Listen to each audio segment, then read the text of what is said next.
Votre attention s'il vous plaît. Cet élément est en français. Contactez-nous pour savoir s'il est aussi disponible en la langue de votre préférence. Veuillez aussi noter qu'il est en audio uniquement, dépourvu de ce fait d'image originaire. À présent, nous vous convions à suivre, depuis christequality.com et evangileeternel.com, la rubrique Bible mot à mot, ou l'explication prophétique de toute la Bible, livre par livre, chapitre par chapitre, verset par verset, mot à mot. Elle est présentée aujourd'hui par le Dr Jean-Pierre Moubenga, ministre de l'Évangile éternel. Tous les enseignements du Dr Jean-Pierre Moubenga sont disponibles sur christequality.com/jpmoubenga.html. Bonne édification au nom de notre commun Seigneur et Dieu Jésus-Christ. Amen. Tous sont armés de l'épée. C'est Cantique 3, verset 8. Nous continuons. Tous sont armés de l'épée. Sont exercés au combat. Chacun porte l'épée sur la hanche, en vue des alarmes nocturnes. Le roi Salomon s'est fait plutôt une litière des bois du Liban. Et il en a fait des colonnes d'argent, des dossiers d'or, les sièges, des pourpres. Au milieu est une broderie, œuvre d'amour. Des filles de Jérusalem, sortez, filles de Sion, regardez le roi Salomon, avec la couronne dont sa mère l'a couronné, les jours de ses fiançailles, les jours de la joie de son cœur. Ok. Donc,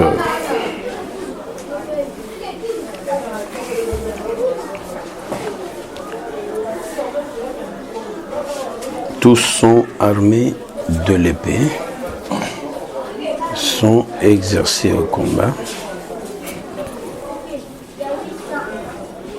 Chacun porte l'épée sur sa hanche en vue des alarmes nocturnes.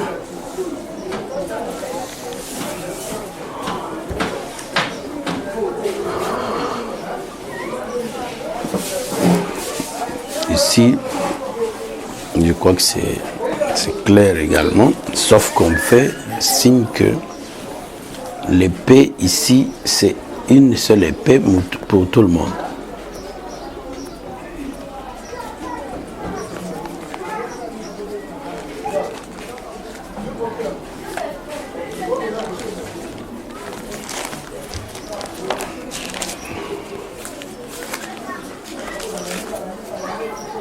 Pour parler qu'ils sont armés de la parole. C'est comme ça que nous disons aussi que ces gens qui protègent le trône et qui font marcher le trône, qui déplacent le trône, sont aussi des ministres de la parole. Ils incarnent toute la masse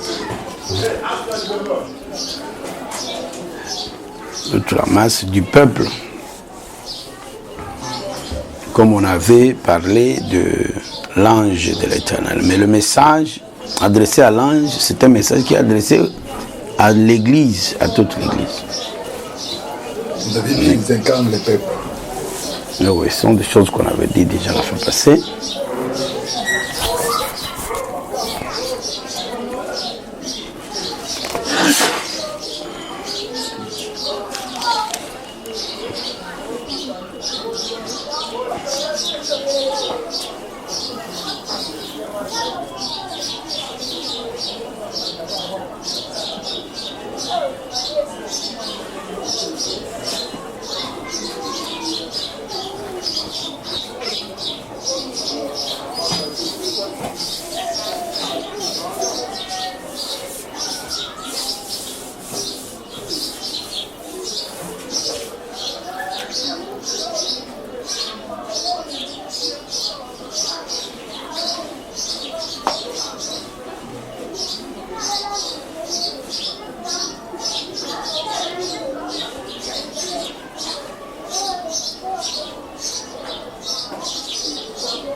Psaume 55, 22, lisez.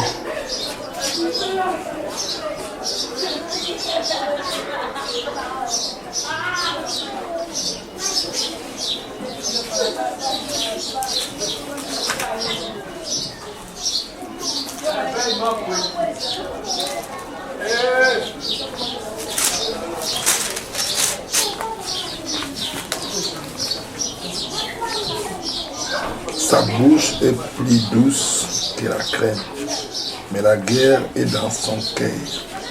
Ses paroles sont plus bonqueuses que lui, mais ce sont des épées nues. Donc ici, l'épée, c'est aussi la parole, telle qu'on le voit aussi avec Ephésiens chapitre 6.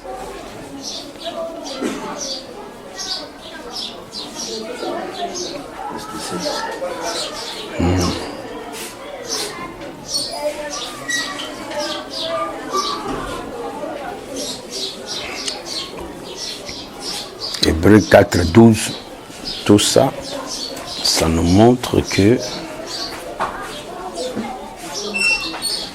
Ephésiens 6, 17, hein? Ephésiens 6, 17, Hébreux 4, 12, ça nous parle de cette épée.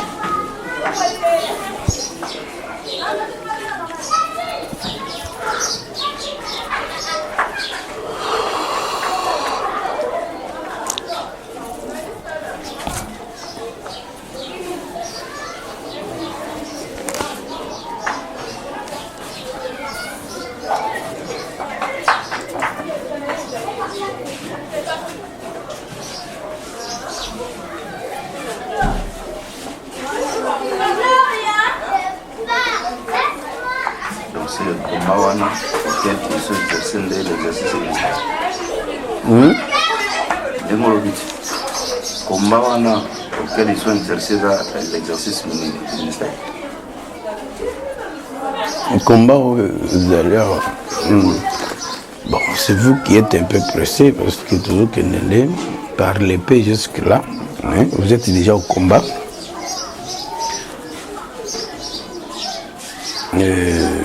Donc ils sont là pour pouvoir combattre. C'est l'exercice du ministère. Je l'avais déjà dit. J'avais dit que ces gens-là, ils sont aussi le représentant le ministère ou le ministre. Ils exercent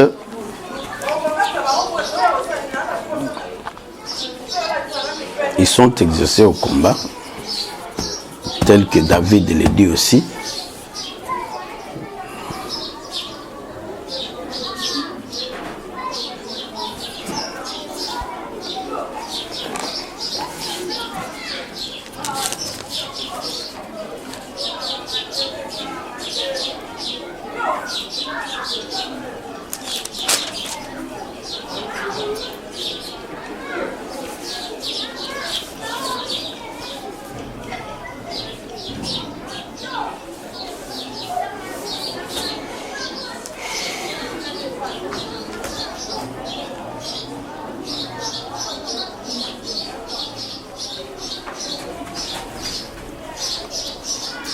Samuel 22, 35 répète la même chose pour montrer que c'est par les mains que le combat se réalise. C'est Samuel 22.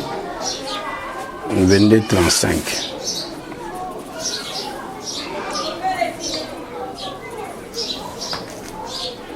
Pour parler de la main de Dieu, qui est le ministère lui-même. Donc voilà, la main révèle les cinq ministères ou 5 grâces ministérielles, mais c'est elle qui est le ministère ou le service.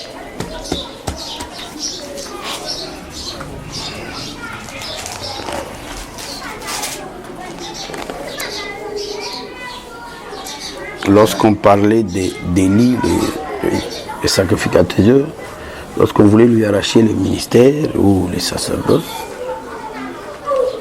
l'Écriture avait dit que on va te couper la main.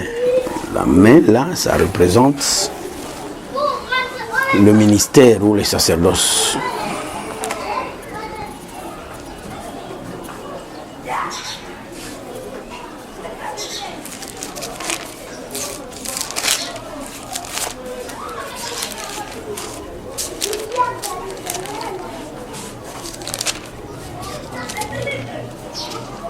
Oui, les doigts, ce sont les 5 dons de ça.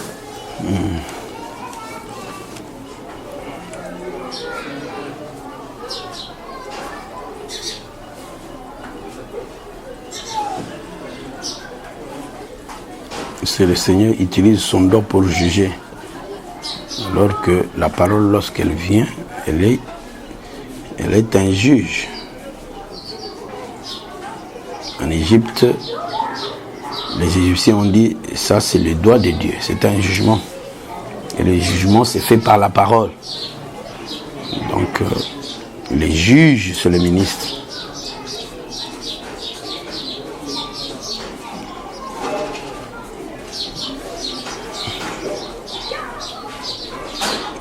Exerce mener au combat et les doigts à la bataille. C'est ce que vous cherchez.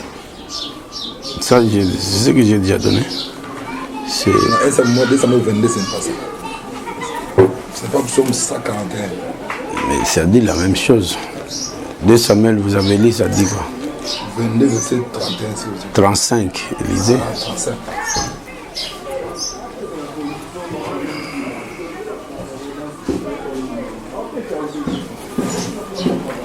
J'exerce mes mains au combat et mes bras tendent l'arc d'arc. Psaume 18, 35 aussi.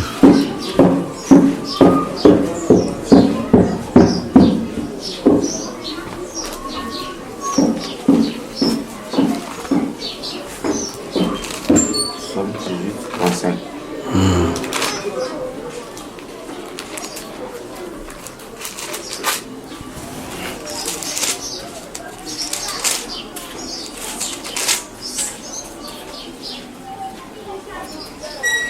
Exerce mes mains au combat et mes bras tendent l'arc. Les doigts à la bataille dans le psaume 141. Les doigts à la bataille, psaume 141. 451, 1.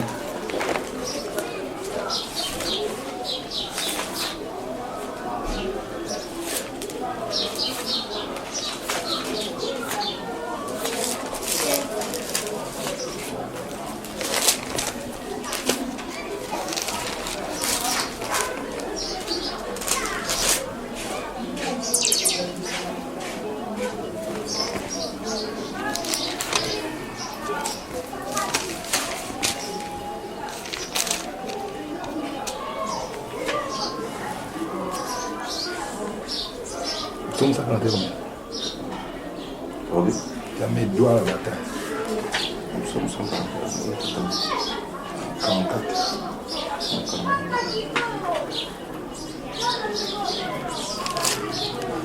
144.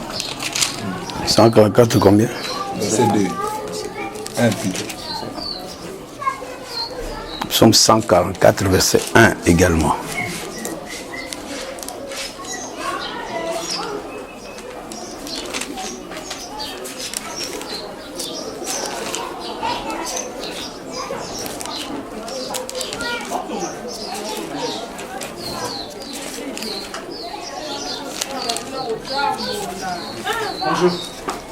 Bonjour. Bonjour. Bonjour. Mbako tamuna.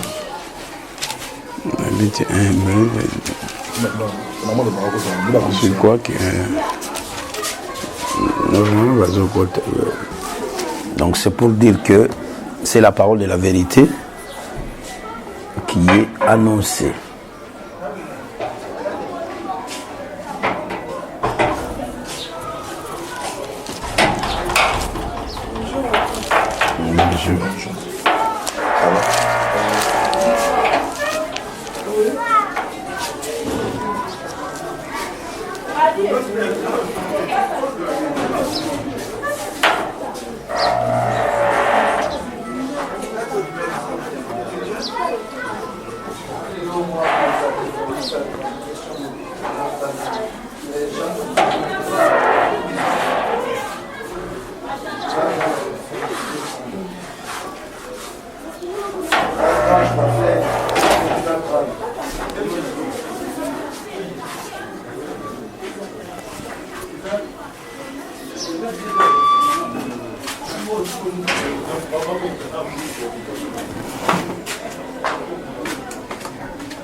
En vue des alarmes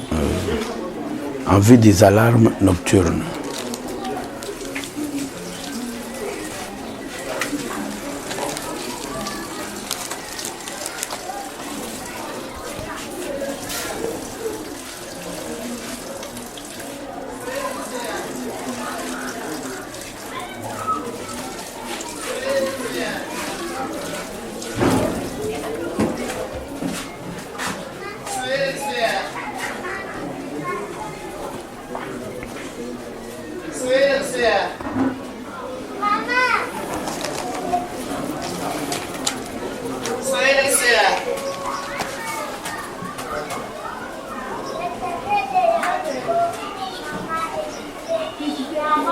Lisez un peu dans une autre version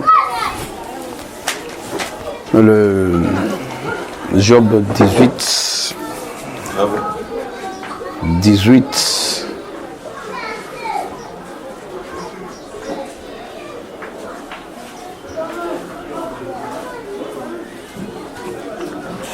verset 11-12.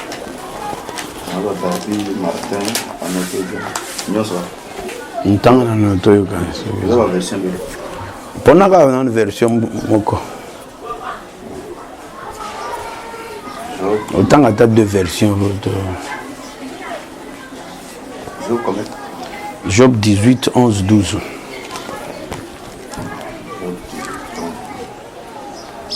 De toutes parts des terreurs l'épouvantent et le poursuivent à pas, le poursuivent pas à pas. Ses forces sont détruites par la faim et la ruine veille à son côté. Change une autre.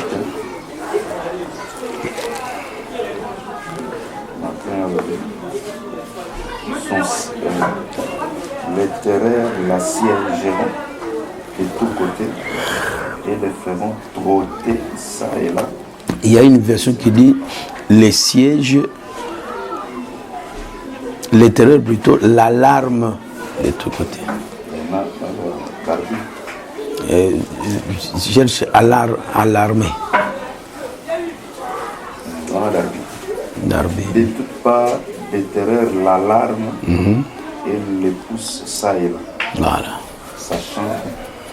S'attachant à ses pas. Ok. Avec Darby, tu peux nous lire aussi Ésaïe, chapitre 7, verset 6. Job.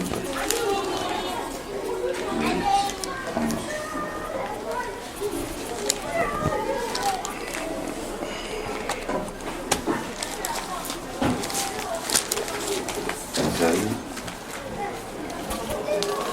7, 6.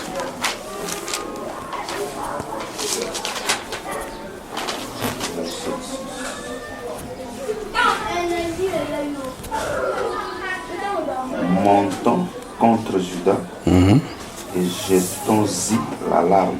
Voilà.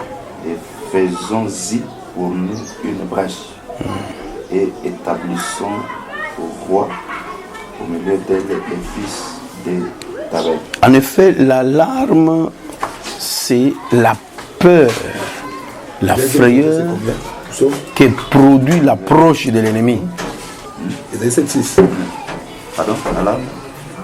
C'est la peur, la frayeur qui produit l'approche de l'ennemi. Lorsque l'ennemi menace, il vient. C'est pourquoi ça répond aussi au terme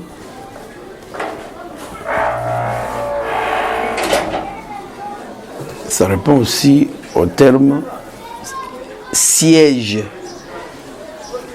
Voilà pourquoi quand on a lu Job 18, le verset 12 dit « La faim consume ses forces ». C'est l'objectif des sièges ou de l'alarme. La siéger. terreur. Oui. Siéger. Siéger.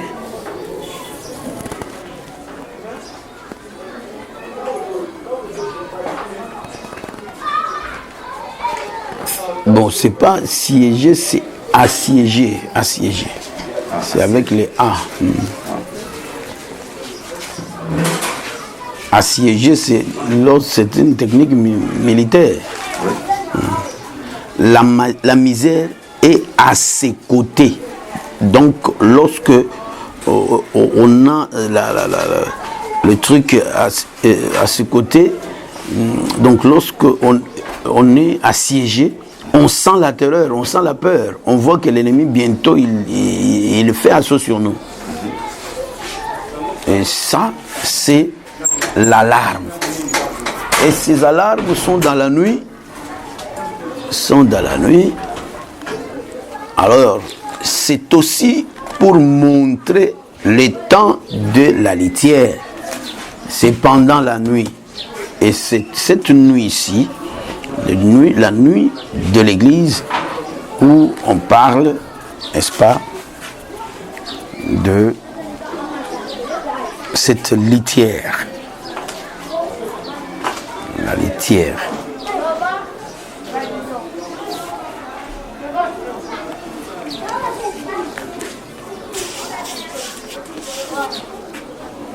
En vue des alarmes nocturnes. Donc, pour s'opposer aux menaces de l'ennemi, pour s'opposer aux attaques du diable qui marche avec la confusion et déguisement, et il faut nécessairement que l'épée de l'esprit, qui est la parole de Dieu, une parole éprouvée, la parole de la vérité, soit là, soit prêchée pour la protection, la sécurité et du trône lui-même, c'est-à-dire de la vérité, et du peuple lui-même aussi. Mais vous allez vous rendre compte que ce sont les 60 personnes qui sont armées, chacun. Donc, comme du temps de notre frère Néhémie,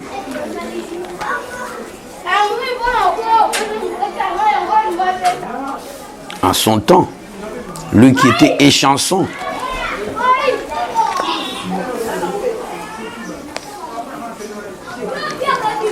il travaillait avec l'arme et puis la nourriture. Ça, c'est le rôle de la parole. La parole est une nourriture, mais la parole, c'est aussi une arme offensive et défensive aussi.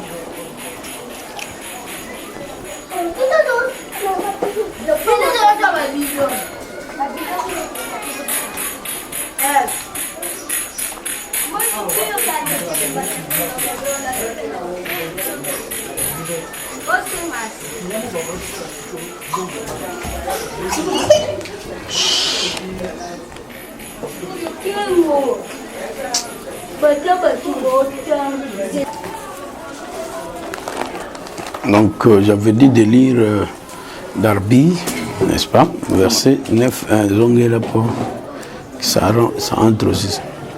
Le roi Salomon s'est fait un palanquin de voitures.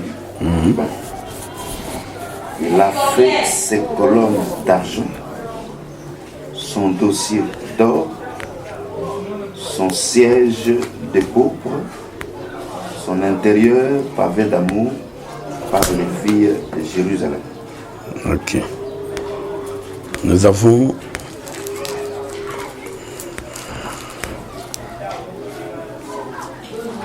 celui qui a fait le travail, c'est Salomon. La fois passée, on avait dit que le mouvement de la litière, c'est un mouvement retour. La litière, lorsqu'elle est partie de Jérusalem, elle était un bouc d'Azazel. Et lorsqu'elle revient une construction de Salomon, une litière, un palanquin. Mais l'ossature de cette litière, de ce trône portatif marchand,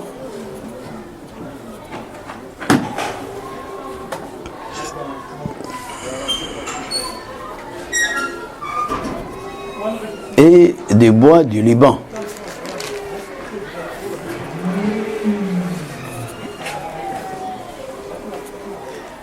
Et le Liban était spécialiste à la fourniture des cèdres.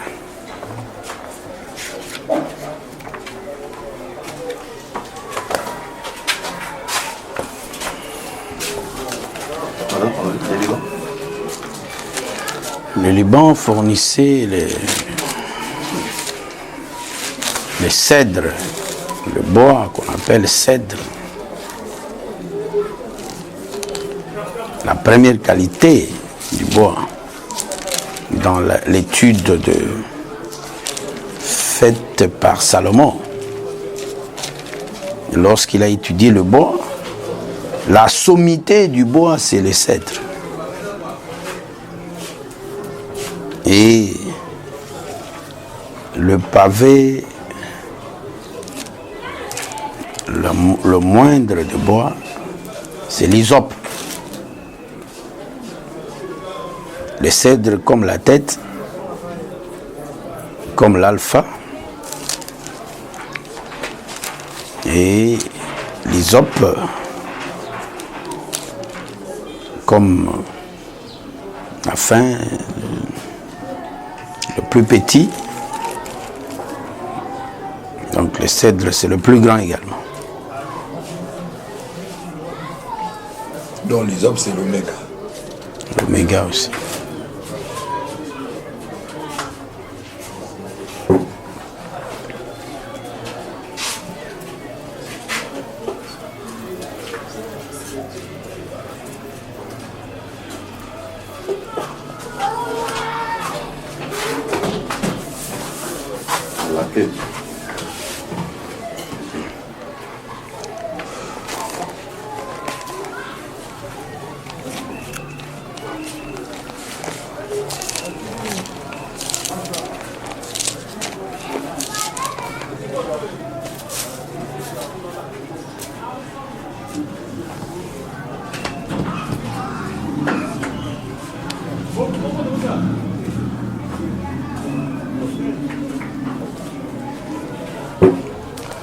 Donc le cèdre, c'est la position élevée.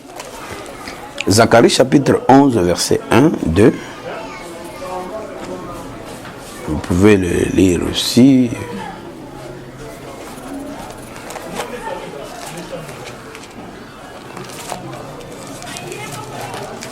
Zacharie 11. 1, 2.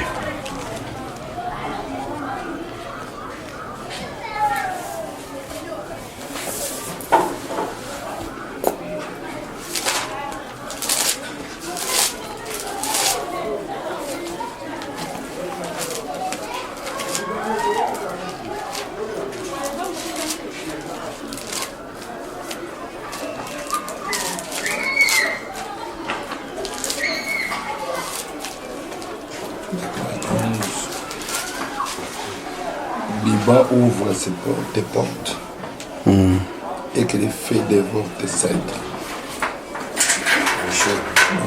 Je mis Cypre car le cèdre est tombé. Ceux qui s'élevaient sont détruits. J'ai mis ces chaînes de Bazan car la forêt inaccessible est renversée. Ok.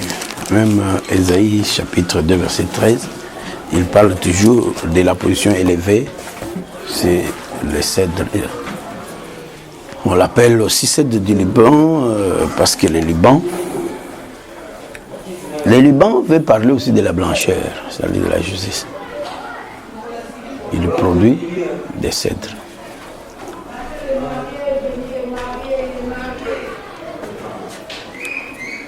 Les gens parlent aussi de la planchette. Oui. Parce que ça, c'est le terme Liban. Liban par signification veut dire blanc.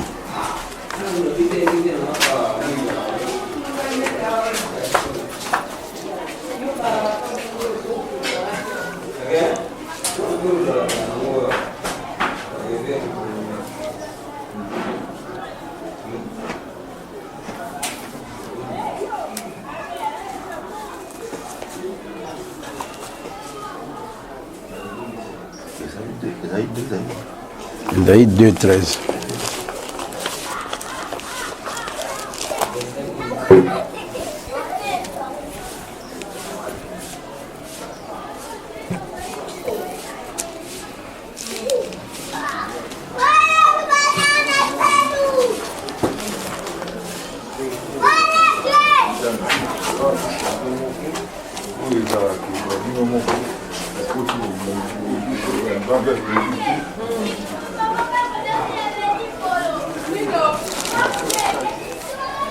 Il en a fait les colonnes d'argent.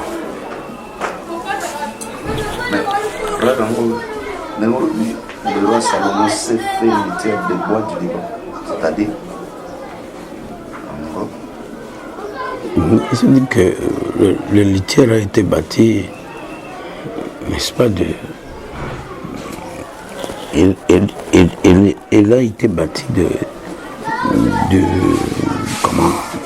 de cèdre. Le bois du Liban, je l'ai appelé ici cèdre. Cèdre, c'est la royauté, c'est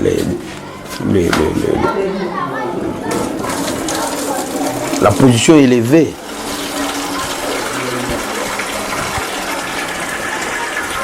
C'est pour parler de la royauté de Salomon.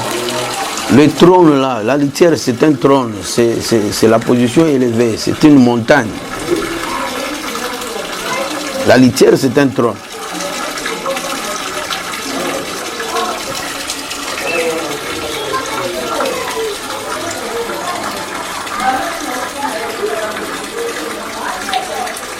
Les bois du Liban sont aussi des hommes. Ces hommes qui sont considérés comme des princes par prédestination.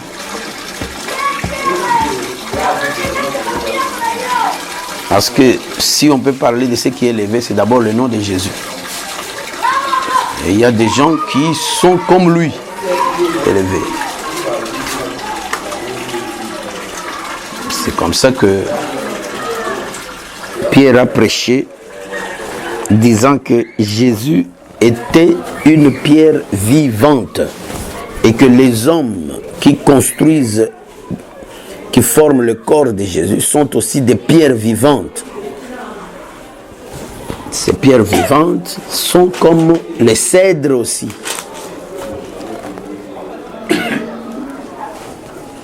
J'avais dit dans l'étude que l'homme de Dieu avait faite, il avait trouvé que les plus élevés parmi les bois, c'est le cèdre, et les plus petits, c'est l'hysope. Les deux sont d'abord la position de Dieu lui-même. Et puis les enfants de Dieu aussi prennent la même position.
Donc la litière était faite des colonnes d'argent.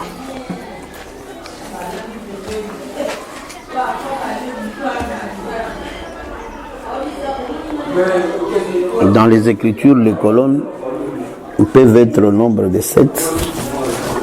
Elles sont aussi au nombre de 2. Et l'église elle-même qui est cette litière,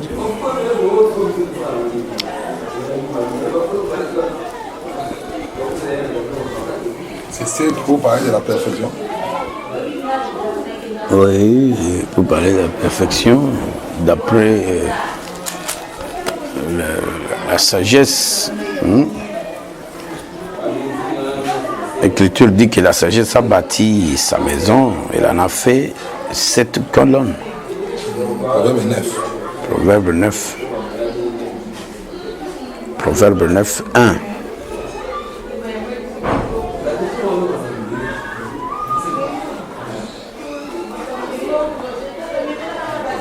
Mais devant les temples, lorsque Salomon a bâti, il avait mis 2 colonnes qui avaient des noms.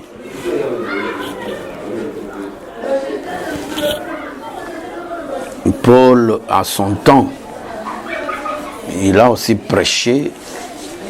Il appelle l'Église dans 1 Timothée 3,15 que c'est la colonne de la vérité, le soutien de la vérité. Une colonne, c'est un appui, un soutien, quoi. Les colonnes de Salomon représentent Les 2 colonnes de Jacquine et Boaz. oui, ils représentent la loi et les témoignages, ils représentent l'enseignement.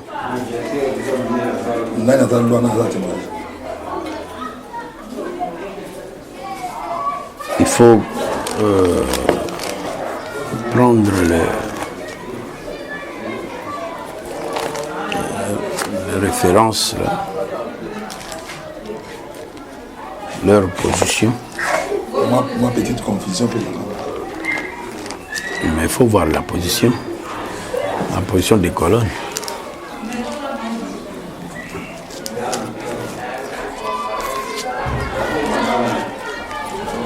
Les gens en font le débat.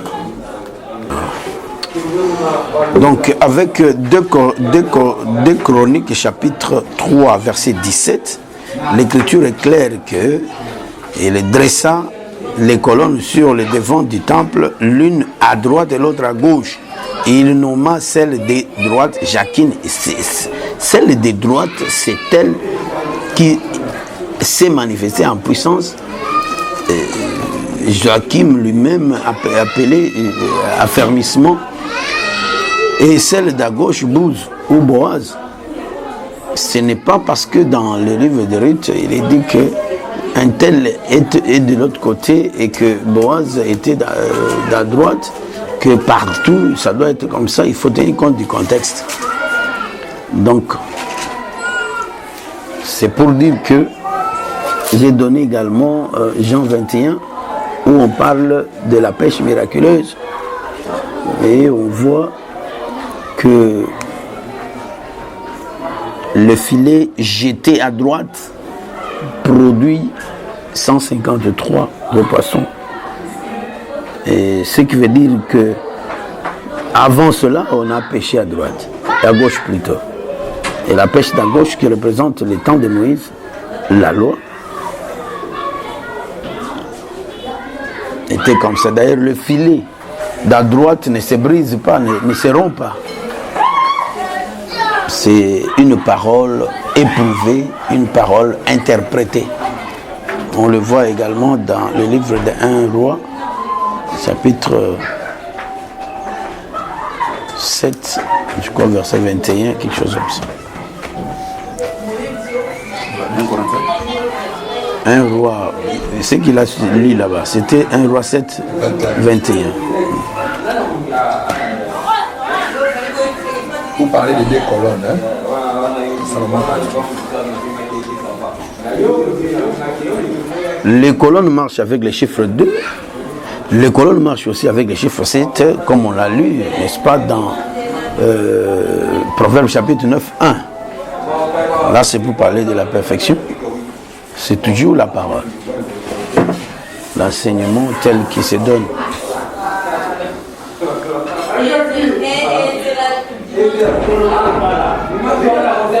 Donc,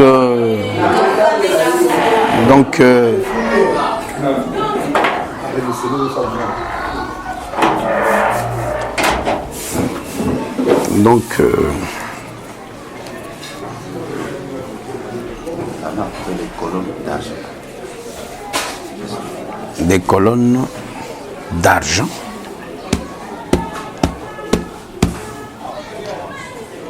L'argent a son rôle, c'est pour le rachat.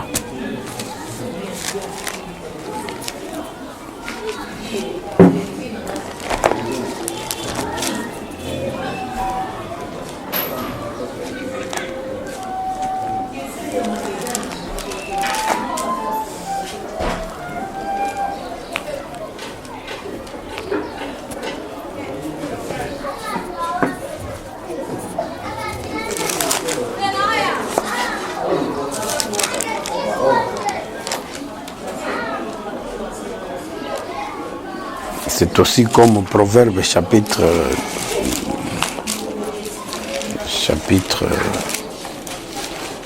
2, je crois bien, si je vais retrouver ça.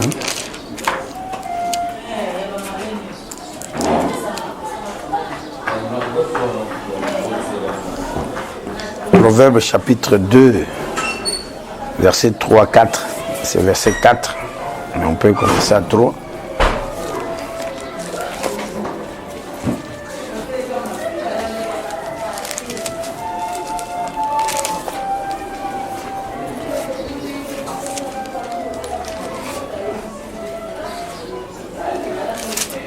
Oui, si tu appelles la sagesse et si tu élèves ta voix vers l'intelligence,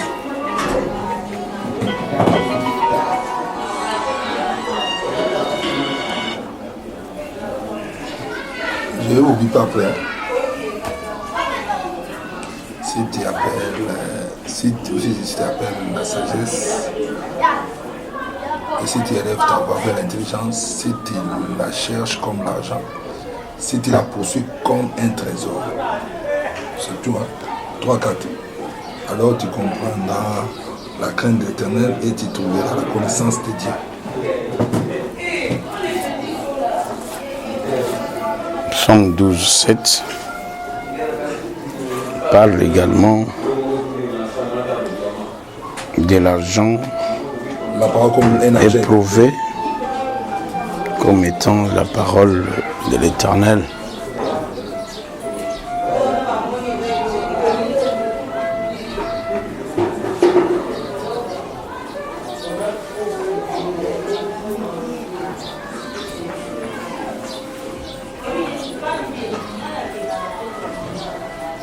Même nombre 3, 4 et 51. Exode 30. Tango, lis ça. Lis ça, tu as dit nombre 3, 44, 51. Nombre 3, 44, 50. Il faut lire ça. Exode 30. 11 à 16. 30, qu'est-ce qu'on a 30 combien 11 à 16.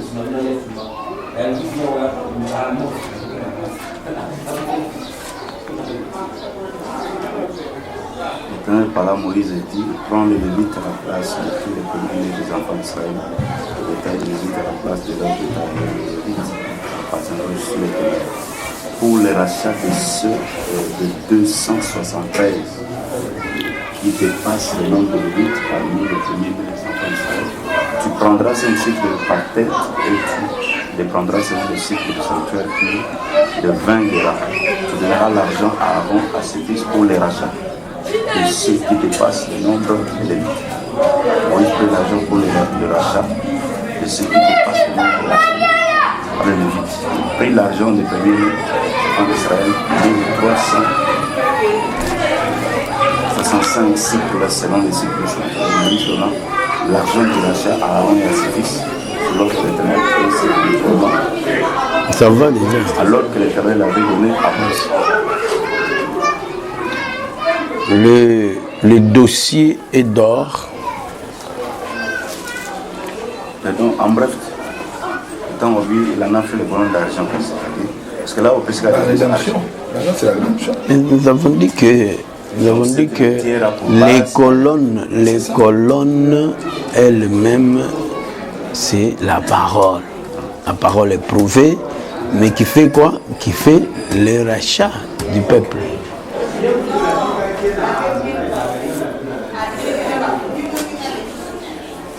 Les dossiers d'or, c'est l'appui. Là, c'est le dossier, c'est là où on met,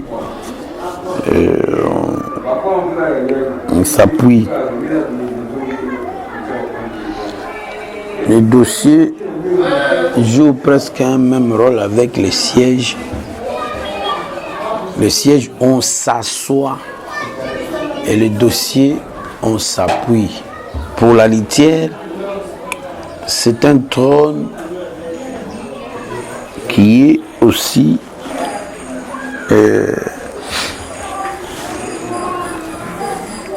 comme un lieu, qui est un lieu où on doit s'appuyer dans le sens du corps. Le siège, on s'y met, on s'appuie aussi. Donc, ils ont une relation par rapport à s'appuyer ou sur la litière, on s'appuie. Sur le dos. Pardon? Le dossier, il y a deux choses, le dossier et le siège. Les deux servent à s'appuyer toujours. Le dossier, c'est ce que j'ai fait comme ça. Quand j'ai fait comme ça, et le siège, c'est là où se trouve mon corps. Il y a le siège et puis le dossier.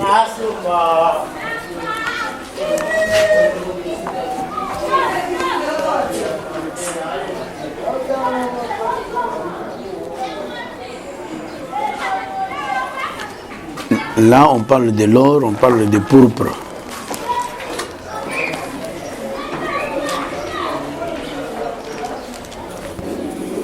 On s'appuie parce que les autres états ils doivent en hein. Mais il y a des fonctions différentes. Quand on parle on a parlé de l'argent, c'est pour parler c'est toujours la parole, mais dans sa fonction de rachat. Et le dossier On parle de l'or, d'or, tandis que siège, on parle du pauvre. les pauvres. L'or, les Écritures disent que l'or, c'est l'éternel.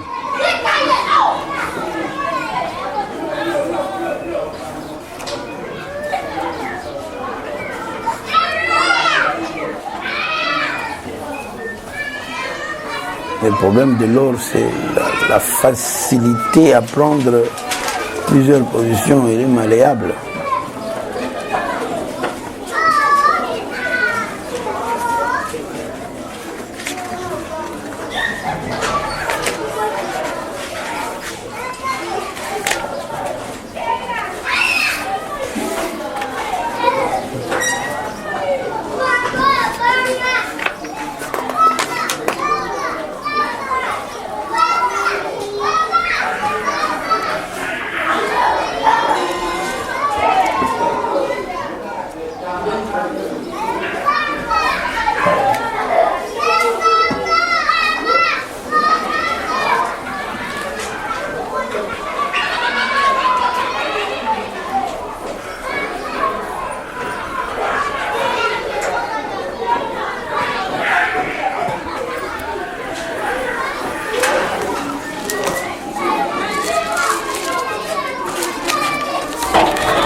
L'or, on l'appelle, il est égalé à l'Éternel dans Job 22.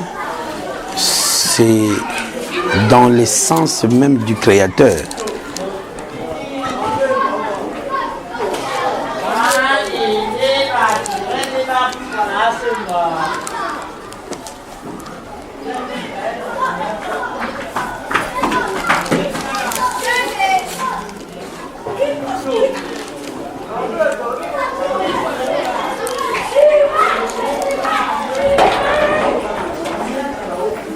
C'est aussi le problème de la race.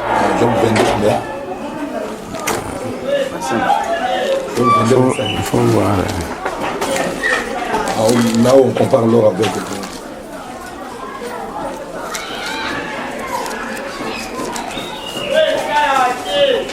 C'est 25. c'est aussi On dit le Tout-Puissant sera ton or. Tout-Puissant. Ça veut dire que c'est aussi la race. La race de Dieu.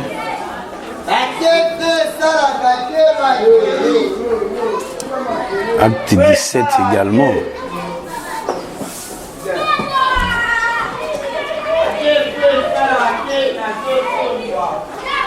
L'on parle également de la divinité selon cette écriture-là. 7, 26, 17, Acte 7.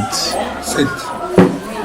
Acte 17, ça, c'est pas 26, ça doit être 30, 31. Vous pouvez encore vérifier ça. L'or, c'est la divinité.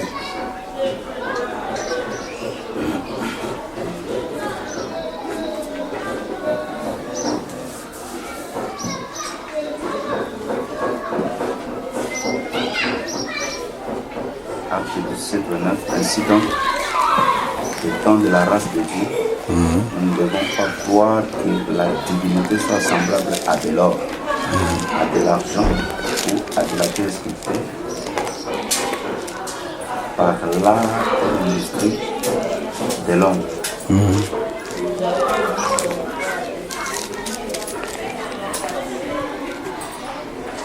Donc, quand wana zoboya ndenge bazoza ba oro boye kwa nzambe c'est ça là. En réalité l'or c'est Oui, c'était le meilleur Job 4. Allez, s'il vous plaît, au numéro suivant, pour retrouver la suite de ce message.